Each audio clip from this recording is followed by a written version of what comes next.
The Dead Pair Podcast is brought to you by the Elite Experience, Elite Shotguns, and is fueled by Fiocchi. Paul?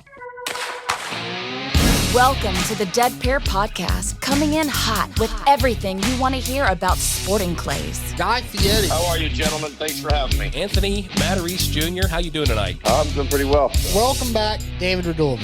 That's a net positive 30 minutes. Brad Kidd. Corey Cruz. Thank you for joining us this evening. Now I feel awkward. With your hosts, Jason One Rambo more Red Bull for you. and Sean Alley. Woo, yeah! Christmas. Do it! Often imitated but never duplicated. It's the Dead Pair Podcast. And now, it's showtime. What's up, Large and in Charge? Well, buddy, I wish I could say I was out working the gun, but the weather has not been very nice here. I'm sure, hopefully you're getting in a lot of time down there where it's a little bit nicer. Is it cold there, Sean? It was 4 degrees this morning, so yes, it was. Okay. I miss you, but I don't miss where you're at, buddy. Yeah, no, I know. Go ahead and rub some more salt in the wound. We like it. No, it's all right. I'll be down there in a couple weeks, so don't worry. I'll be able to hopefully thin the old Northern Ohio blood out down there for a little bit. And Yeah, there you go. We definitely have a different opinion of salt life, don't we? So yours is on the road. Oh my goodness. Hey, listen, you said you'd be down here soon for the Florida Swing, and that reminds me, we are running out of time, people, for the golf cart. If you have not bought your ticket, I mean, it's $20 for a chance at a full custom golf cart donated to us by just an absolutely awesome listener and his wife. Brett, thank you again very, very much. If you guys want to get in on this, tickets are $20 a piece, or what is it, Sean? 6 for $100, I think it is. Yep, I believe so. And you can go online and buy those at deadpair.givesmart.com. And of course, we'll be pulling the winning ticket from at the Vero Beach Caribbean Cup, and the cart will be there so everybody can see it. Yep, absolutely. That'll be Saturday night at the dinner. So if you can't join us, it doesn't matter. You can, you don't have to be present to win. But get in on this. I'm telling you, guy's got a heck of a cart he's donated. Thing's absolutely beautiful. So. Yep, and all the proceeds go to a great cause, the Kids and Clay's Ronald McDonald House, a charity that we support highly. Absolutely. Speaking of which, the week of, I think it's January the 15th, Sean, that Thursday that we would normally launch an episode, we will not have a show that week. That's so, right. Everyone, this is your chance, if you're behind an episode or two, to go back and listen to a couple of them, or maybe just pick your favorite and go back and listen. And hey, it's wintertime. If you're up north and you're not going down to any of the Florida Swing, maybe go back and listen to that episode with Wendell and what you need to do to get ready for the upcoming season. Right. And another reminder also, our coaches and clubs page should be active by the time you guys are hearing this. And any coaches or clubs that are interested in getting listed with us, just reach out. You can get on our website. So you can visit us at www.thedeadpair.com. Click on the link for either find a coach or find a club. There will be all the information there on how to place an order if you are a coach or a club and you want to be listed on our website. I think it'll be a great help since we reach so many people to you guys. Hopefully that'll make it a little bit of an easy button for new shooters to find the clubs and coaches that they are looking for. Yeah, absolutely. It'll take time for it to build, but when it does, hopefully that's the good easy button for everybody. Absolutely. So, Sean, we're talking to Anthony Matarese tonight, and one of the things we're going to talk about is Joe Cantey. And, it kind of brings up something I was thinking about earlier. It's like, you don't have to be a world champion. You don't have to be a national champion to be, highly remembered in this sport or to even be a legend or maybe a good ambassador to the sport. You and I, Sean, let's face it, let's admit it, we're never going to be national champions or anything like that. But no, sir. We've always strived to be good ambassadors to the sport we love, and Joe Cantey was that person. And somebody that knows him very, very well is Anthony Matarese. We're going to get him on here in a minute. We're going to talk about that, and then afterwards, we are going to talk to Anthony about the upcoming World Sporting Championship being held at M&M. Do a little preview on that, what you can expect if you'd like to attend, what he's changed, what he's gotten done around M&M to prepare for this, and then if you are planning to attend, maybe get all the details that you need for travel over there. Right, and I know you're going to be able to go to that, Jason. I will not. So I'm a little bit jealous on that end, but hopefully it should be a good time, especially as being a world event. Yeah, I just looked at registrations, over 1,700 people right now, so it's definitely going to be big. And we're going to ask him, too, if there's any spots left if somebody wants to attend. So, yeah, wow. But, hey, listen, let's get Ant on the phone and see what that man has to say. The Dead Pair. All right, on the phone with us, a man that really needs no introduction, Mr. Anthony Matarese. How are you, sir? Doing well. Thanks for having me. Anthony, it's been a while since we talked. How's life been treating you? It's good. Just busy. Been a good winter. Got a lot of stuff going on, getting ready for the World Championship here next year, and doing lessons just about every day, and done a little bit of hunting, and all good. Dealing with my wife's, my mother-in-law, my wife's mom had a little bit of health issues that we've been navigating, but all on the coming around and looking favorable, so can't complain. Well, congratulations on the birth of your son, by the way. That's awesome. I'm sure you're pretty excited about that. Yep, absolutely. Thank you. Well, hey, listen, Ant. Unfortunately, the truth of life is that we're all going to go someday, and the passing of Joe Cantey was not easy for a lot of people. But, Joe was somebody I met one time at a shoot, but I didn't get a chance to know him, and I know you knew him well. So, Ant, let's start with, if you don't mind, can you tell us where and how and when you first met Joe? I would have shot a FITASC selection shoot, I believe, at his place probably when I was 13 or 14 years old. And, I assumed that I met him then, if not before then. And then Joe was, we didn't have a team manager, so to speak, or anything like that where the NSCA helped facilitate travel to overseas, et cetera, for the World Championships, World Sporting Championship, and World FITASC Championship. And Joe was kind of the guy that was already going and doing those things and traveling throughout the world to big FITASC matches and the sporting matches. And he was basically the team manager just because he more or less, took on the role because someone needed to do it, right? I don't really think it was ever like a position that he was given saying, hey, Joe, you've been elected for this, or we're assigning this to you. And he definitely did all that just out of the fact that he was going to shoot. I know he wasn't paid anything or given anything for it. So I traveled overseas a bunch, guys like Greg Wolf and Corey Cruz.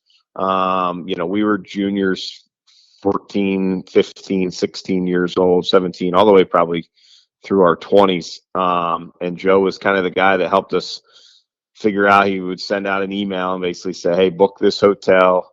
It was most of the stuff you did yourself back then compared to now. You have a little bit more help. But he was kind of the guy that enabled a lot of people to get to the international matches. And he would find a hotel and he would say, I've been and stayed there. And then many times Corey and I would drive with Joe because we flew over without our parents, just, out of logistics with our parents and work, et cetera. So that's my memories of Joe really, were from being a kid as a junior shooter, and him helped facilitating basically all of the U.S. team to be able to travel. And he did a good job at it, and he did it basically as a necessity because someone had to do it, and he cared about the sport. He loved when he would go over there. I can remember I would call him up on the phone, and we used email then, but it wasn't as the technology was not as prevalent as now. And I can remember calling and talking to him, and he would be like, well, I'm going to go over a week before, and I'm going to shoot in this shoot and shoot in that shoot, and then I'll be there when you guys get to the hotel, get a cab, and then you guys can ride with me. And because then the shoot's over, I'm going to stay a week or two and go shoot a couple other international matches. And so that's my memories of Joe more than anything. He was on the advisory council with me for a number of years, and gave back to the sport then. But I would say his biggest contribution that for me anyway, and I know a lot of folks, was what he did to help international competition, both to verse us here in the U.S. more on what was happening in the rest of the world, with FITASC, and then to help facilitate people to go overseas and shoot those international competitions when we really didn't know what we were doing. Yeah. Gotcha. Anthony, for those like myself who never had the pleasure of meeting Joe, I mean, what would you say is like the key thing that you would point out to people or you want people to know about him? I mean, what in your heart, what do you think is the most important thing about Joe? I mean, I feel like the guy loved the sport. I know all the help that, he did for me and friends of mine, et cetera, was because he loved the sport, and he loved the United States of America, and he loved representing his country, and he loved going over there and competing. And then he was super proud, when we would do well and, win an international competition, et cetera. I remember when, he was kind of not traveling as much or not traveling hardly at all in the later years. He would still go to the World FITASC. He used to go to everything.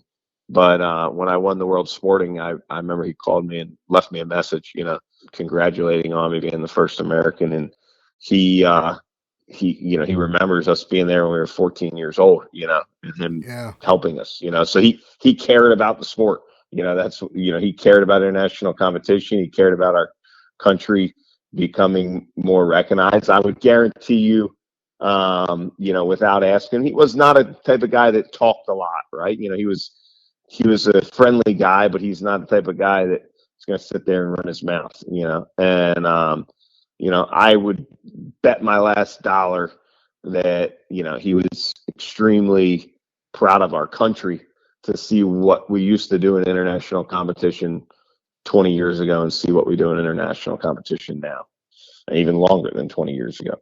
That was what I would say about him. The guy loved the sport. He loved to help people, allow the U.S. to become more versed and better competitors in international competition.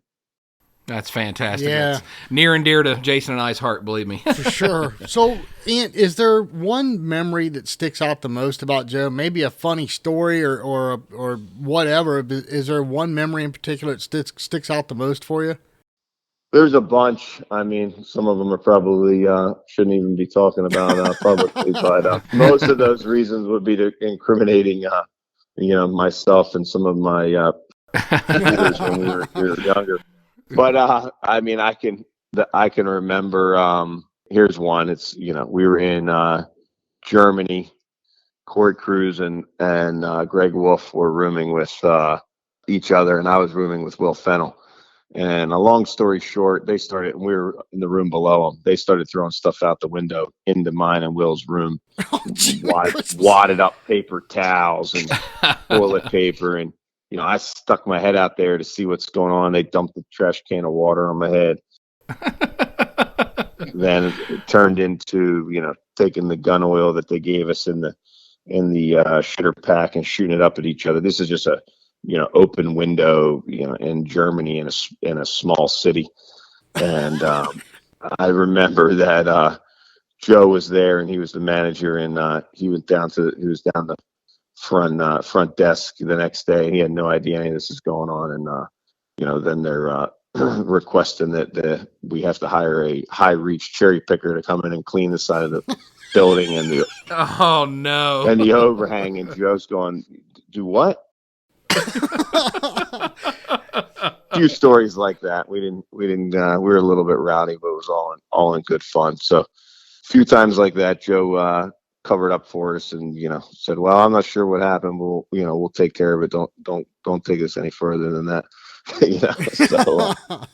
But a few stories like that, a lot of good memories, that's for sure. Anything in particular that you really want to point out, like any of his accomplishments, or anything particular as far as that goes? I mean, he won a lot of stuff in the concurrent categories over the years in the Super Vets, both with the World Cup, because he would go to all of those matches. And I know he won the World Championship, I think, a couple times in the different concurrents. I mean, he started all the way in the veterans and finished up in whatever the oldest category they have is, and won a lot of stuff along the way. I couldn't quote exactly what he had won, but definitely had done well, in the international competition in his concurrent, for sure. Well, it sounds like he would want to be remembered as a good ambassador to the sport, and it sounds to me like that's exactly what he was, Yeah, I mean, he definitely put it this way, I wouldn't have been able to, at least not nearly as easily and successfully, go to international competition when I was a kid without him, no question. And I know I can speak for some other people, especially at the time, if my parents are home working, it was a lot easier for them to stay home and work and for me to go there. He would literally, grab us at the airport or drive us back and forth to the range or, keep an eye on us. He would keep an eye on us and keep us enough out of trouble for being 16, 17, 18, 19, 20, 21 years old, in a foreign country, and we were pretty successful competing, so that's an undertaking for someone to say, yeah, you guys can come over and I'll take care of you. I'll keep an eye out for you guys. That's fairly a big responsibility. He knew we were good kids, but he also knows we were, 16, 17, 18, 19 years old. So, he obviously had an obligation to keep an eye on us. Right. Boys will be boys, right? Yeah. Well, Ant, moving on from that, and I appreciate you, remembering Joe like that, and I hope everybody gets some small taste. Those that didn't get a chance to meet Joe, of the man that he was. Moving on from that, though, the World Sporting that's coming to M&M. Before we dig into this, there's one thing I want to say. I was there in December of 22 for your target setting class, and then I came back late spring for the Northeast Regional, and I could not believe the transformation that you guys had done at that place. What sort of things have you guys had to do to prepare for this World Championship that's coming? I mean, I would say there's almost 3 times as many people coming for the World Championship as what was at the Northeast Regional. Yeah, so we got about 1,700 people signed up. So we've built another course that we will not shoot on until the main event of the World Championship. So that's kind of neat and interesting for us and then for all the competitors that have been there before. So that's a new course that we built. Since you've been there, we've done a lot of renovations on the front of the clubhouse and spice things up there spruce things up to make it look pretty sharp. Fixed up a lot of our trails. We have a lot of trails and really good trails throughout the property. We've added a little bit more hard surface parking. We're going to reconfigure something a little bit out back with our make a break area, give a little bit more room out there. So, we have a lot of infrastructure in place, and we've added some stuff and made some stuff look sharper, and working on our landscaping and stuff a little bit coming into the spring. But just kind of a work in that direction to add some new things that we can use and show off a little bit for the World Championship, to do something to make a special event. Cool. Anthony, so for those of us who've never attended a world event, how do you rate or compare this to our own U.S. Open and National Championship? In, I guess my question would be, in what regard? Well, so for most of us here in the USA, very few of us actually get to travel abroad. Now, I looked, and it looks like there's quite a few people coming from numerous different countries, most specifically England and Europe. But, do you guys kind of, I guess, is there a different feel to it? So when we've done the U.S. Open in the past, and we kind of go all out for that and have a lot of bells and whistles and big dinner parties and cocktail parties and everything to make the event special in terms of while you're there, having everything and anything you could possibly want and enjoy yourself. So we'll be doing the same thing, for this. There'll be an opening ceremony on Friday, which is essentially introduces the different countries and the teams that they put forth to compete. So that's obviously much different because you don't do that in a U.S. Open or a national championship. Right. The U.S. with hosting, say, a U.S. Open at a range that is kind of going all out and putting on a really good show. What we do here is kind of the best in the world, in my opinion. There's great shooting, just like we had over at the World Championship just this past summer at EJ Churchill's. They do a great job. It's different than that here, just because we've got different wants from Americans versus versus what their shooters kind of want. So we have to kind of appeal to both sides. Definitely more shooting going on in the U.S. than there is when you go to a world championship in Europe, whether it's sporting or FITASC for that matter. They are run a simpler schedule, and often on the weekend, by the weekend on say Friday, Saturday, Sunday, there's nothing going on except the main event. There's no other events going on at the same time. Versus here on Friday or Saturday at a U.S. Open or a Nationals or at our World Championship, you could shoot in 10 different events, right? So there's advantages and disadvantages to that, but most of the people that are attending, if they're there, they want to shoot. They don't want to shoot 100 birds. And most Americans, if they're there, they don't want to shoot 100 birds in one day and then be done for the day. So there'll be some things that are a little different, some things that I'm, kind of saving to make it interesting that people get there and kind of see some things that you never saw before, maybe. But the big competitions that are hosted in the U.S. when the clubs step up and raise the bar all this continually in the U.S. are as really good as anything, right? So you're basically trying to do that and add something else that's interesting, Yeah. Gotcha. You'll have the super final. There'll be a super final on Sunday night. That's obviously doesn't happen in the U.S. at any of our competitions. So, to your question of anything different, that's, everybody's done shooting the 200 and, there's not a champion yet. So it comes down to the top 6 shooters shooting an additional 25 targets that adds to their score. Wow. Okay. Yeah, which I think is cool. Really cool. Yep. Definitely good for the crowd and good for entertainment and good for competition too, just for the competitiveness. Well, Ant, I know that you and Joe Skull are setting targets at this event. I don't want to just come right out and blatantly ask if the target's going to be harder or easier or different or whatever, but I mean, are you going to try and incorporate like maybe some more international targets? Do you try and put a little bit more flair to it than just being a strictly U.S. competition? I like to feel like I generally set a course to test people. So we're going to cover a variety of things. You have a lot of events, so that allows for us to, make some event a little bit easier and some event a little bit harder, or make one of the courses in the main a little bit easier and one a little bit harder. We'll have a few international targets out there. Just that allows you to maybe throw something a little bit faster.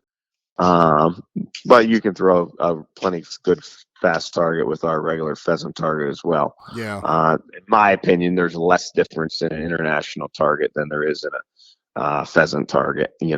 Most of it is, if you talk to some people that are experienced enough to know, there's a lot of hype there, and there's not that much truth. I had a student from my target setting school send me a video that he took the trap, he adjusted everything. It was a carousel to throw international. He put both in the trap. He cranked the spring all the way up, and they landed basically, within 5 yards of each other. Okay, Wow. So the whole, it was a flat target. The whole more aerodynamic, travels further. Didn't hold that much truth in terms of travel further with his test that he sent to me. That was basically, kind of because a general talking point that I said, well, the bird, you can throw it a little bit faster, et cetera. You can throw it a little bit faster. There's no question about that. I think its speed is more constant. I think a pheasant target can start off faster and then slow down quicker, but I think that at the end they get to about the same point. Yeah.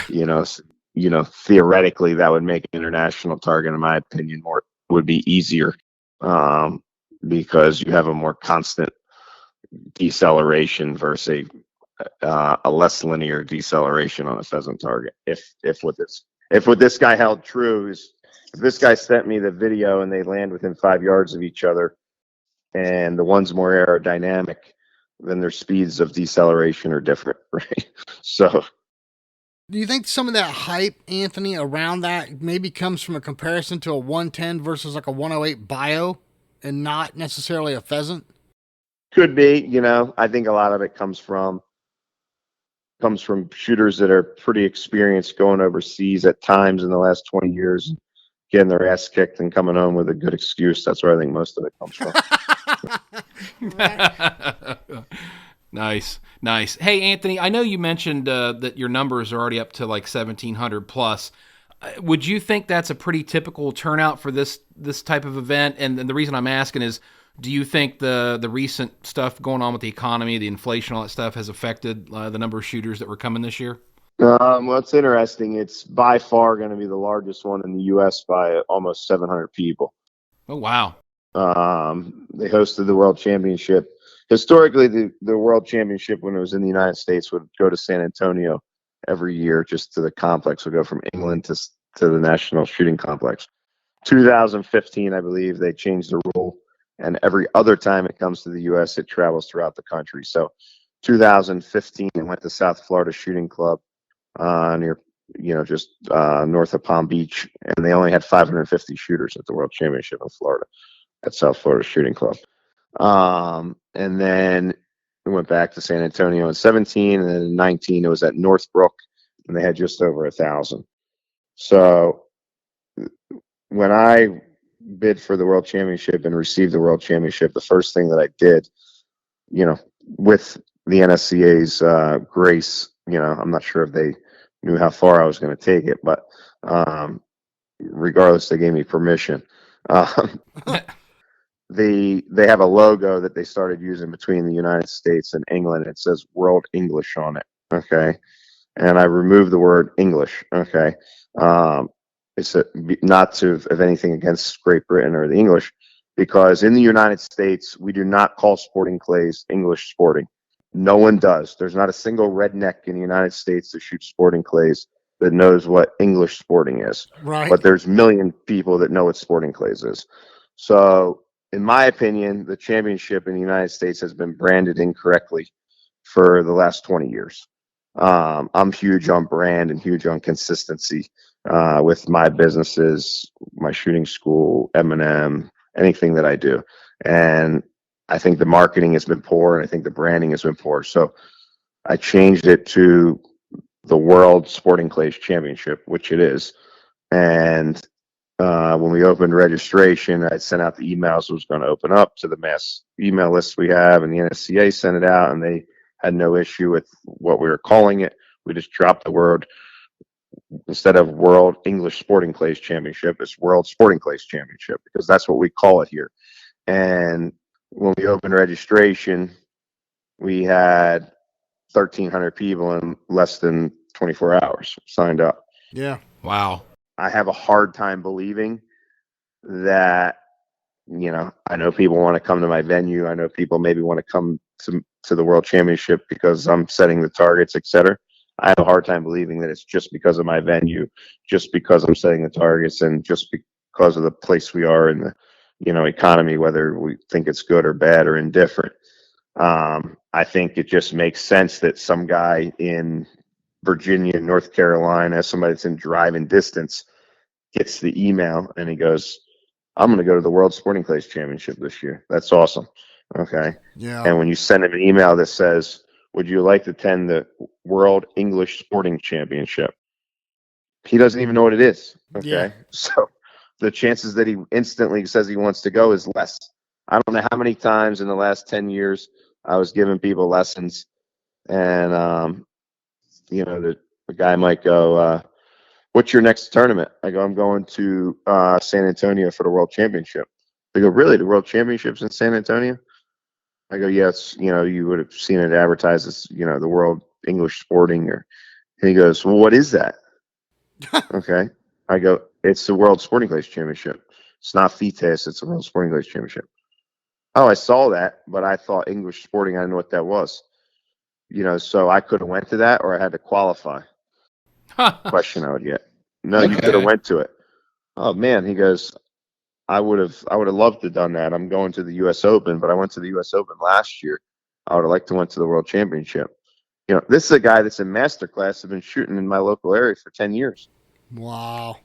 He's confused as shit. Okay. Yeah. I've had that conversation with 50 people in the last 20 years. So when we changed the terminology or the branding of it, I think that matters. Okay. Absolutely. I think it matters. The folks from the CPSA in England, they were a little bit concerned initially. They actually, sent us an email, et cetera, saying, why did you change the name of it? I said, because people don't understand what the hell you guys are calling it. Okay. Yeah. Not them, but we did the same thing in the United States when it came here. So you guys can call it whatever you want when it's over there. My opinion would be you should call it the World Sporting Clays Championship as well, but that's up to you. But I'm not going to bring it here and call it the thing that people don't know what it is.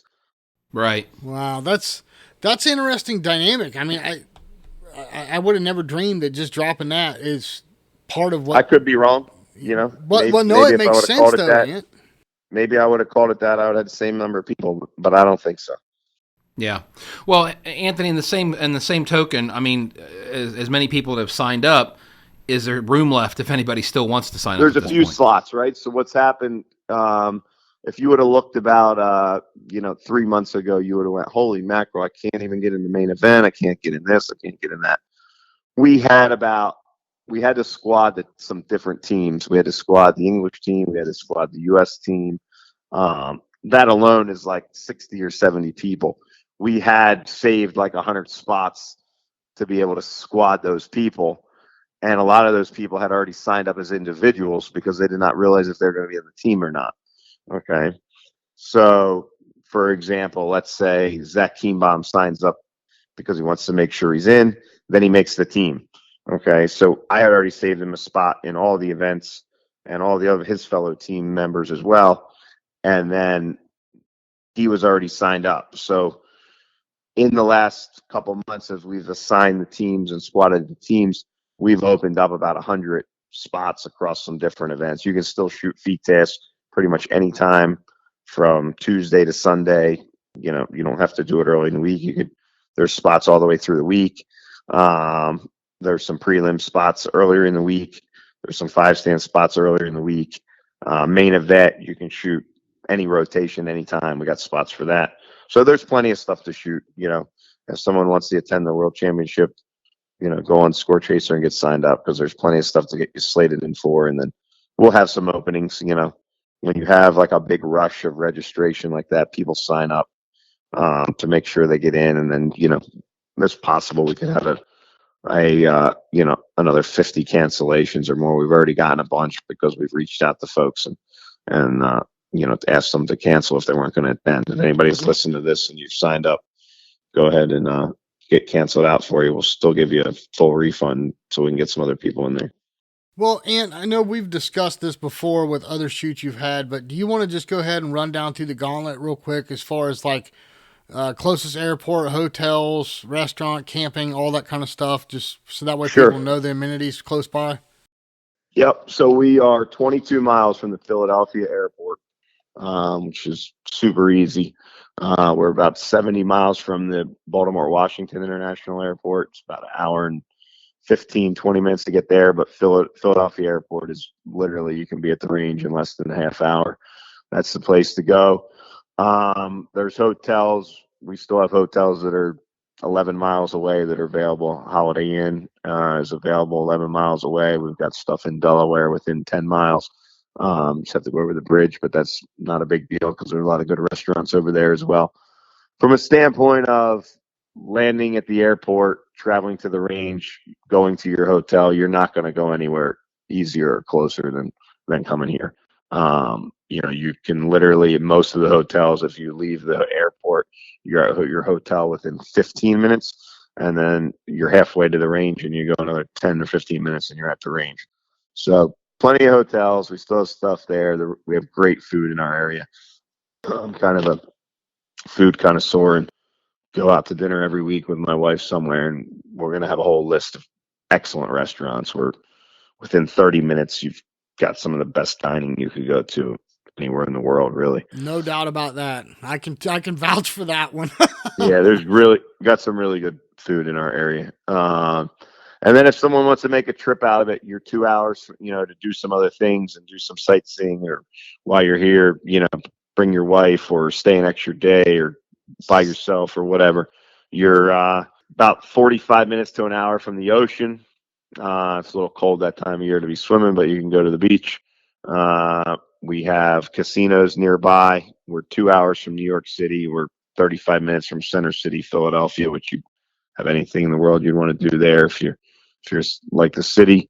Um, Lots of things to see from big gardens and stuff like that. If people like to see outdoor stuff, big estates and that are open to the public to come in and view their gardens and their estates. We're 2 hours from Washington D.C., so we really have a lot of things close by. If you wanted to make a bucket list trip out of it and be in New York City or be in Washington D.C. or go to the ocean or go to the beach, go to restaurants. There's a lot to do, and we're pretty easy to get to when it comes to flying in here and getting to the range and getting to your hotel. Right. Ant, one last question about the shoot vendors. I'm sure you're probably going to have a big vendors row, right? Yeah, pretty much all the major gun companies will be here. So they're kind of all planning on already being here, and then pretty much a lot of the typical people that you would see, So there's a bunch of them. Yes, gunsmiths and selling vests, and all the choke tube companies and everything.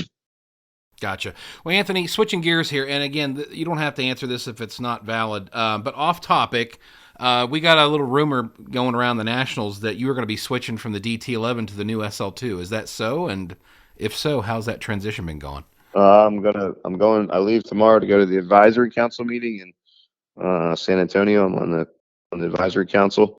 And then on Saturday, I'm going to fly to Kansas and meet with Jim Greenwood and build the stock, stay there for 2 days and build the stock for it. And I haven't actually picked up the gun yet besides the one they had in San Antonio. So my current gun, my DT11, is still locked up in the case from the Nationals. I haven't even took the locks off the case. And I haven't actually had this gun. It came into the U.S. right after Christmas. I shipped it to Jim. It came with a headed stock, so he's been working to get the stock close off of my dimensions, building me a forearm similar to which is a little bit longer and a slightly different design, kind of mirrors what I used to use on a semi-auto on the forearm. And this Sunday, Jim and I will be working on it and get it wrapped up pretty much in one full day.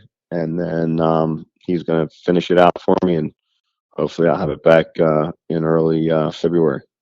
Very cool. So let me ask, if you don't mind, Ant, what was the reason for the change? Is it maybe just a new challenge for you? Is there something that Beretta wanted you to try? Or well, they're coming out with a new gun, and there's some interesting things about it that I'm curious about. The choke tubes are longer. It's got the same tapered bore barrel as the DT11, which I'm a huge fan of. I truly believe that gun kicks less than any other over and under out there. So the barrel is similar.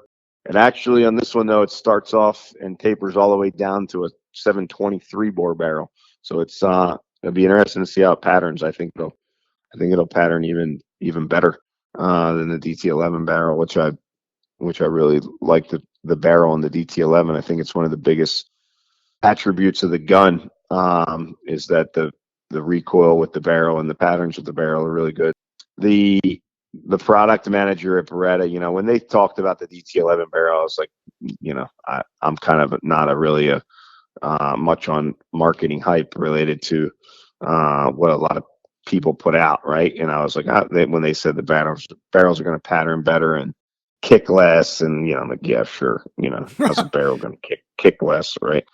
But definitely that barrel has reduced recoil, and the product manager in the U.S. who deals with Beretta Italy with this gun, and he says they tell me that this barrel is better than the other barrel, and he goes, I don't know, but it's the same technology, and they feel like it's going to be even better. So I was curious about that. They're going to have one shooter shoot it in the U.S., and they gave me the first option. I was on the Beretta team. I was the one who had the first option to shoot it. If I didn't shoot it, they would have went down the list. And it's also a good challenge for me. It gives me some motivation to get out there and practice a little bit more and forced me to get out there and kind of maybe give me a little bit of renewed excitement. Because sometimes it is a challenge to stay, sharp and teaching lessons every single day, and then going out there and practicing and dealing with the range and 4 kids and everything else to do. That I feel like the challenge would be good for me, so kind of have to go shoot and have to go learn it. So that added to it as well. That's awesome. Well, Ant, thanks for spending some time with us tonight, man. Really sincerely appreciate it. Best of luck to you and the family. I'm assuming you're going to be down for all the Florida swing or most of it. I'm going to shoot the Jack Links. That's it. Jack Links, and then go to the Western Regional a couple weeks later. Oh, wow. Okay. Cool. Well, like I said, we appreciate you spending some time with us tonight, Ant, for sure. Absolutely. Yeah, thank you, Anthony. Appreciate you. Well, Jason, it's always a treat to have Anthony come on the podcast because the man has been referred to, you called him, the assassin from New Jersey. The New Jersey Clay assassin. Yeah, we've heard him called Sporting Clay's Jesus. I mean, there's a million little monikers for him, so he's always great to have on the show. No, absolutely. Anthony is just a vast wealth of knowledge. Look at his book, look at his videos. I mean, the man, look at his accomplishments. I mean, the man's been around the sport his whole life, and he's accomplished a lot, and that man is a good ambassador of this sport, period. Yeah, he's one of the very best. And I go through that book, I just pick it up every once in a while, and I always find something new every time I pick it up. Remember, Sean, do you remember when we were kids, the E.F. Hutton commercials? Yeah. When E.F. Hutton talks, people listen. Well, that's right. The Anthony Matarese of Sporting Clays. When Anthony talks, people listen. Yes, they do, or they very much should. Yeah, there you go. That's for sure. Sean, we've got a lot of people we need to thank, starting with our sponsors for sure. Elite Shotguns. Thank you very much to everyone at Elite. Fiocchi USA. Sean, we love us some little rhinos and white rhinos here as of late. We've been experimenting with that. That's been working out pretty good. That's right. And speaking of rhino, we can't forget the guys at Rhino Chokes. If you need barrel porting, choke tubes, forcing cones, and gun fit, those are the guys to call. And if you need to protect your eyeballs, RE Ranger. Nothing better than those React lenses, Jason, right?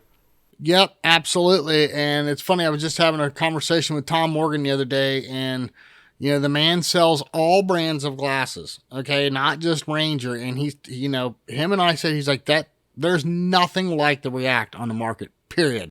Hands down. I mean, this is an optometrist. And, he flat out said there's nothing that compares to it. Speaking of something that nothing compares to, Sean Alley, is the service you're going to get from the gals at Odo Pro Technologies. You need help. You need hearing protection. We do not recommend anyone but the gals at Odo Pro. They are the best. Thanks to the girls over there very much. We appreciate you all very much. As well as Atlas Traps, Sean Alley. An American-made Atlas. Sean, do you know somebody that you could call if you wanted to get you an Atlas Trap? I'm pretty sure I could find a number and names for somebody out there. Maybe the guy on the other end of the microphone might be a good one to reach out to. Yeah, give me a call. I'll help y'all out. Yep. Atlas Traps. Best in the business. 6-year warranty, unmatched by anybody in the business. More than double that of anybody in the business. So give me a call. If you don't want to talk to my ugly mug, give Atlas Traps a call. They'll help you out. Yep. And a big thank you to Vero Beach Clay Shooting Sports, all the guys down there, Brian Palmer and his crew. We had a great time at the first inaugural Dead Pair Blast. Looking forward to doing that again this December. And, of course, we can't forget the lovely Don Grant to get your head straight and your mind straight for the new year here in 2024. If you're having any kind of troubles with your mind and your mental game, Don is the one to call. Absolutely. And last but definitely not least, Casey Chase, all the staff at Score Chaser, thank you so much for everything you've done, not only for us, but for this sport. You've made it so easy to sign up for tournaments, find tournaments. And speaking of finding things, Sean Alley, if you're traveling, if you're going to go on vacation with the wife and kids, and you know what, hey, I'd like to do a little shooting while we're out. Well, mosey on over to thedeadpair.com, find you a club, find you a coach in the state you're going to. So, and if you are a club or a coach or a manager at a club and you would like to be on the website, get a hold of us. We want to help you out. We want to get you up there. Absolutely. And it's that time in the show where I could get up on my soapbox and tell everybody, hey, take somebody out, take them shooting. Show them how much fun this sport is. Get a gun in their hand. Let them break some clays. Watch those smiles happen, and I guarantee you're going to hook some new people that'll bring them into the fold.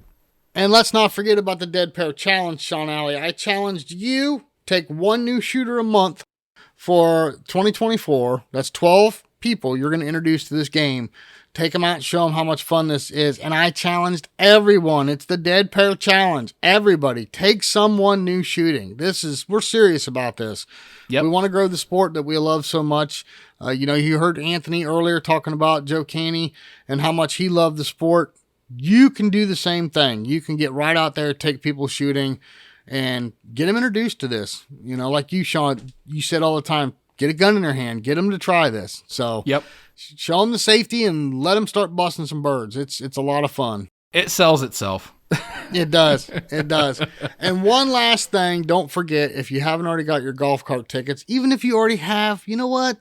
They're not selling that many tickets. Increase your chances. Buy some more. It's for a good cause. Every single red cent goes to Kids and Clays, which benefits Ronald McDonald House Charities. Not Sean, not myself, not Kids and Clays. They don't hang on to the money. Every bit of it goes and ends up in Ronald McDonald's House Charities. So, Sean Alley, I have flapped my guns long enough. I am tired of looking at your ugly mug. So, until next week, my friend. We can't wait to see you all back here on the Dead Pair Podcast. We'll see you next time on the Dead Pair Podcast. The Dead Pair. The Dead Pair Podcast is brought to you by Elite Shotguns and Vero Beach Clay Shooting and is fueled by Fiocchi USA. The Dead Pair theme song was written, arranged, and produced by Toby Tomplay. Special thanks to the following sponsors: Rhino, Odo Pro, Dawn Grant, Atlas Trap Company, and RE Ranger.